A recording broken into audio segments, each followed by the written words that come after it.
Nyagasani Yezu nabane namwe. Amagambo yo mu Ivanjiri ntagatifu uko yanditswe na Mariko.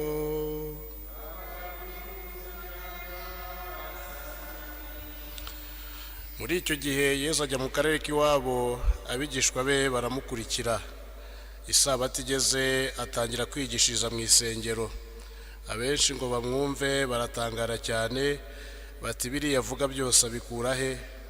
Uriya buhanga afite na biriya bitangaza akora abikomora he? Uriya si wa mubaji tuzi mwene Mariya, akaba umuvandimwe wa Yakobo na Yozeto na Yuda na Simoni, na bashiki be ntitubatunze? Ibyo bibabera intandaro yo kumwanga. Yezu arababwira ati, nta handi umuhanuzi asuzugurwa uretse mu gihugu cye, muri bene wabo no mu rugo iwabo. Ntiyashobora kuhakorera igitangaza na kimwe uretse gukiza abarwayi bakeya, abaramburiraho ibiganza, maze atangazwa no kutemera kwabo. Yazengurukaga insisiro zihegereye yigisha. Iyo ni Ivanjiri ntagatifu.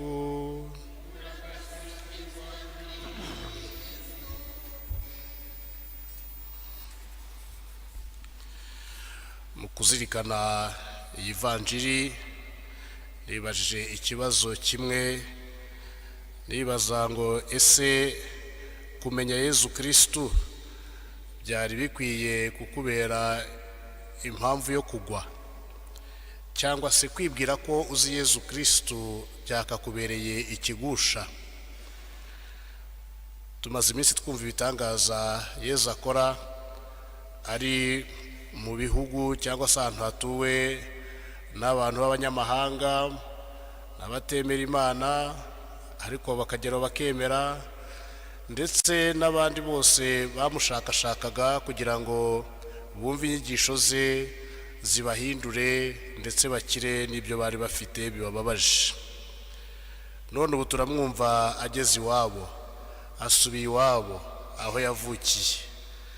Yewe si wenyine, ari kumwe n'abigishwa be, ariko igihe agiye mu isengero ryabo nk'uko yabimenyereye, atangiye kwigisha, aho kugira ngo bakurikire ibyo yigisha, batangira kumucira urubanza, bavuga ko bamuzi, bamwibazaho bati, ese uriya ntitumuzi si mwene Mariya?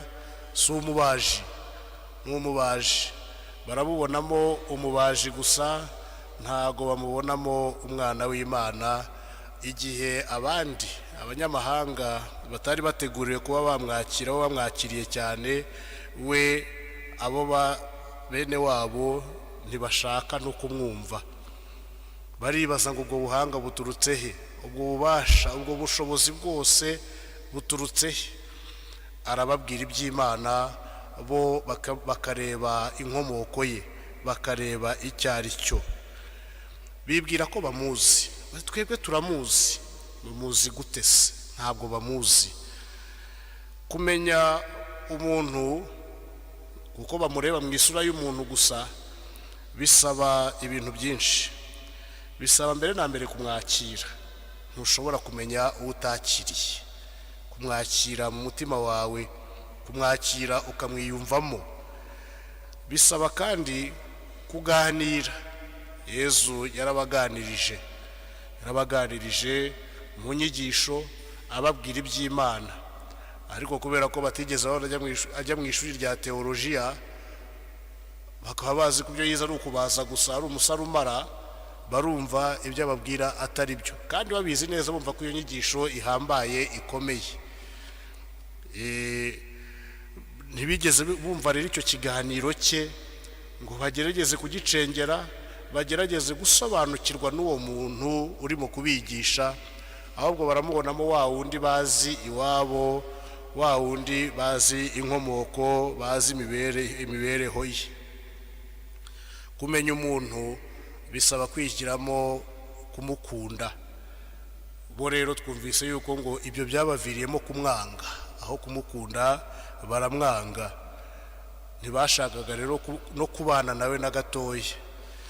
Urebesheje amaso asanzwe wavuga uti uyu muntu yahuye n'ibyago bikomeye, yewe byari biteye n'isoni cyane cyane ko yari yajyanye n'abigishwa be. Ni ikibazo gikomeye, ni ikigusha gikomeye. Ngo bibwiraga yuko ngo bamuzi uko ari umubaji, bakamenya bene wabo, bakumva yuko nta yindi mfuruka bamureberamo usibye iyo ngiyo y'ubwene wabo, usibye iyo ngiyo y'ububaji. Bavandimwe, gufata umuntu ukamushyira mu gatebo runaka ni bibi, kubera ko bituma utabasha kurenga icyo gikuta. Bamushyize mu gatebo k'umubaji gusa, mwene wabo bazi, ariko ntibigeze bamwakira, ntibigeze bamwemera. Bibaho yuko no mu buzima busanzwe umuntu ukora ikintu runaka bavuga bati uvuka muri uriya muryango se nawe yakora iki n'iki, yaba iki n'iki. Tuzi Natanayeli avuga ati hari ikiza cyaturuka i Nazareti. Ibyo byose rero biterwa no kunangira umutima, bitewe nuko kwibwira yuko ngo bari bamuzi, bari bazi Yezu Kristu, bazi uwo ari we. Ariko hari aho batarenze, nuko batari baramumenye, batabashije guhura nawe mu buryo bwa nyabwo ngo bamwumve, bumve ubutumwa bwe, bumve ikimuzanye, bumve icyo ababwira. Icyo Yezu avuga ni ijambo ry'Imana. Icyo Yezu yigisha ni igituruka ku Mana, ntabwo ari igituruka ku bantu. Ubutumwa bwe, inyigisho ze zari zisobanutse, zigaragaza abangaba bose yuko icyo ababwira ari inkuru nziza y'umukiro. Ariko iyo nkuru nziza barayanze, bayanga bitewe nuko ari we ubibabwiye. Bijya bibaho yuko umuntu ashobora guturuka ikantarange akaza akigisha, akifatira abantu, akababwira ibintu bidafite aho bihuriye n'ukwemera, ariko ugasanga abantu niwe bakurikiye, uwo bazi batereka uriya turamuzi, n'ibyo avuga turabizi, birahagije ntitumushaka. Rimwe na rimwe bikabaviramo impamvu yo kugwa, ndetse no kubura amahirwe yo guhabwa ibyiza by'Imana, nk'uko nguko aba bantu b'iwabo batabashije gukorerwa igitangaza na kimwe, ngo usibye abarwayi bake yakijije abaramburiyeho ibiganza. Yezu rero ngo yatangajwe no kutemera kwabo, atangazwa rwose no kutemera kwabo. Uku gutangara kwa Yezu tugusanga ahantu habiri. Hari ahangaha aho ahatangazwa nuko abantu batemera. Ahandi atangara tuhasanga mu Ivanjiri ari ku mutwe wa 7 umurongo wa 9, aho Yezu Kristu atangarira cyane ukwemera kwa wa mutegeka w'abasirikare wari uje kumubwira ngo amukirize umwana. Akagera amubwira ati nanjye mfite abo ntegeka, mbwira umwe ngo jyaha, akagenda, ntabwira aho garuka akagaruka. Ati yewe sinkwiye ko winjira no mu nzu yanjye, wowe uvuga ijambo rimwe ahangaha gusa umugaragu wanjye arakira. Naho ngaho habiratangara, aho atangara mu byiza, ariko hanatangariye muri iki kintu giteye isoni, iki kintu cyo kumwanga no kutamwakira. Bavandimwe rero, ibyo si byo muri icyo gihe Yezu yari ari kumwe nabo gusa. Natwe muri ibi bihe turabibona abantu benshi badashaka kumva Yezu Kristu, abantu nabo badashaka kumva iryo jambo ry'Imana. Umuntu akaba yitwa ko ari umukristo cyangwa se yarigeze kuba we, ariko ugasanga ntiyakiriye Yezu Kristu. Kumwakira rero bisaba ko warahuye nawe, mugahura koko, kandi ukamushyira mu mutima wawe. Ushobora kuri umukristo utarigeze uhura na Yezu Kristu, kandi ukagenda ubyamamaza. Turabibona kuva mu kinyejana, kuva kera ubukristo bugitangira, bugeza gukomeza ibinyejana byose, cyane cyane mu cya 18, abantu bihaye kumva yuko umuntu yishoboye ku buryo adakeneye Imana. Bakumva yuko ngo ubuhanga bwa muntu bwonyine burahagije, iby'Imana ntibirimo. Ngaho bari bamaze kugera ku buhanga bwo gukora ibintu bikomeye, babasha gukora amatelefoni, babasha gukora amaradiyo, babasha gukora ibintu mbese bumva ko biturutse mu buhanga bwabo, ariko birengagiza Imana. N'ubu ngubu rero turababona cyane cyane muri ibi bihe dufite imbuga nkoranyambaga zitwigisha ibintu byinshi harimo ibyiza ariko harimo na byinshi bishobora kutuyobya, umuntu akihandagaza ugasanga ibyo abandi bemera kandi biturutse ku Mana we arabihakana. Umuntu akaza ngo Bikira Mariya ngo ntago yabonekeye ikibeho, ngo ni ibinyoma. Ibinyoma biturutse hehe? Bikira Mariya yabonekeye ikibeho, yaduhaye n'ubutumwa. Ibyo nibyo bituma n'ubutumwa yaduhaye tutarabwumvise tukajya gukora amabi, tukajya gukora amahano kandi yarabitubujije, yaradukebuye. Maze umuntu agatinyuka ati ntabwo yabonekeye ikibeho, ugasanga arabyamamaza, yewe hakaba n'abamwumva rimwe na rimwe ugasanga nabo bibabereye ikigusha. Tujya dutangazwa n'ahantu tujya ugasanga ugiye nko mu rugendo nyobokamana nkazana mugongo, ugasanga umuntu utuye aho ngaho, yewe ibyo ngibyo bya martire abantu bapfiriye Imana y'Ubugande nta nicyo bimubwiye, nta n'ibyo azi, nta n'ibyo ashaka kumenya, ashishikajwe no gucuruza imidari, ashaka amafaranga. Ikibeho nabyo bikunze kubaho cyane, ugasanga abantu baravikantarange baba za Amerika, za Burayi, za hehe, bakazi naha, twebwe wumva nta n'amatsiko na make ufite ngo ugende unahagera urebe. Yezu Kristu igihe bamwe mu bigishwa ba Yohani bamukurikiye bakamubaza bati utuye he, yarabwiye ati nimuze murebe. Hanyuma baragenda barareba koko bagumana nawe.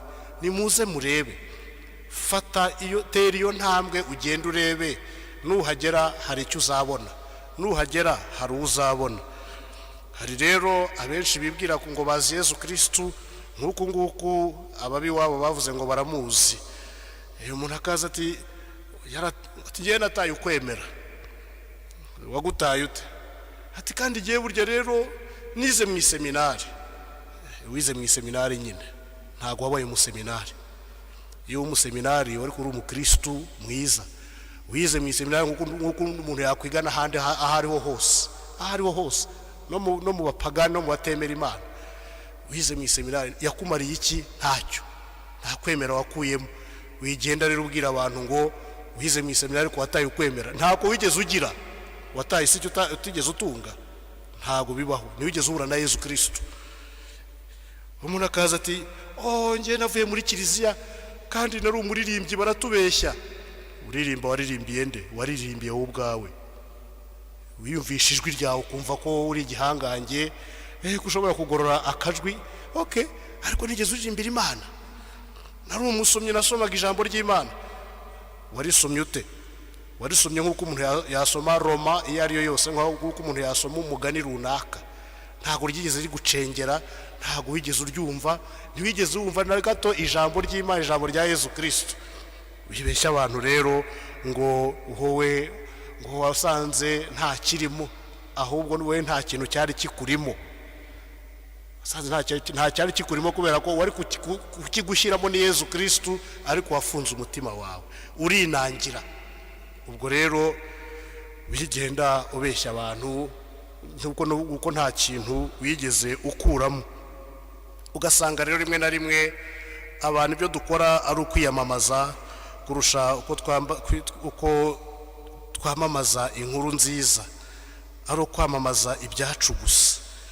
Rimwe na rimwe ukavuga ngo nta kwemera ugira, uhereye ku bikomere byawe. Ibikomere byawe ukashaka kubikuramo ijambo ry'Imana, ugashaka kubihuza n'ukwemera, ugashaka kubikuramo iyobokamana. Ntabwo bibaho. Icyakora ikibabaje nyine nuko bene abo ngabo barakurikirwa, abashuka abatoya, abashuka bakuru, kubera ko nta nyigisho ifatika ibihari, hanyuma bagakurikira uwo muyaga. Oya, ibikomere byacu ntabwo bigomba kutubera iyobokamana rya nyaryo n'ukwemera Yezu Kristu, ukamwakira mu buzima bwawe bwa buri munsi kugira ngo aguhindure. Iyo rero utarahinduka nuko utarahura nawe uba nk'aba ngaba biwabo, uti ndamuzi ariko ntawe uzi na gatoya. Bavandimwe rero, twebwe twemereye Imana itwiyoborere, Imana itwigishe. Isomo Imana izaduha niryo rizatugeza ku mukiro, niryo rizatugeza mu mahirwe yo kubana n'Imana. ubuziraherezo. Nyagasani Yezu nabane namwe.